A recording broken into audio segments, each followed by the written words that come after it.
The southern counter-offensive goes on. Artillery pound Russian positions a few miles away. This flat land leading towards the city of Kherson is a battlefield dominated by artillery and rockets. It's why the counterattack is moving more slowly down here than the Ukrainian efforts in the north.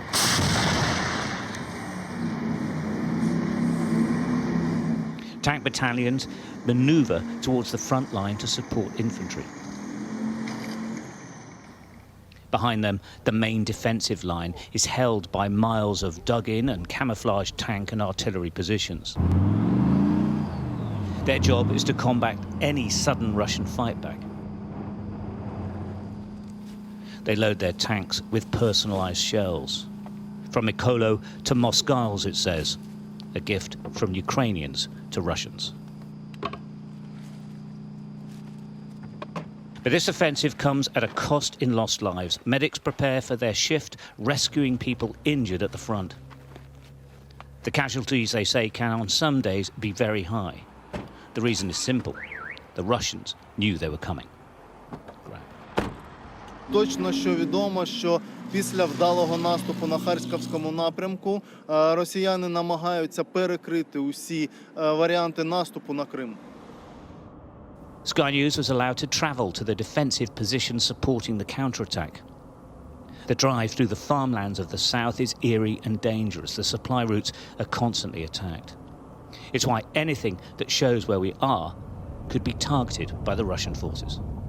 Well, there are soldiers absolutely everywhere, but such is the level of secrecy about this counter-offensive that the military won't be filmed and they won't let us go to any of their positions. We're only about 14 miles or so from the front line of the offence. This is the main defensive position for the Ukrainian position. As I say, they're trying to really keep a wraps on what exactly is happening as they try to get into Kherson city.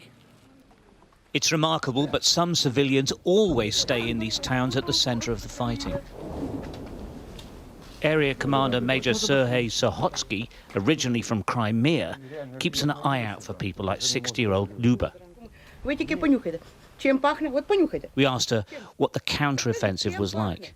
It smells like victory, she said. Перемогою пахне, а я буду їхати. Ну на що воно мені надо? Ні, так не вийде. Я тут уже буду ждати. Все равно їх скоро їх доб'ють. Скоро. До зустрічі.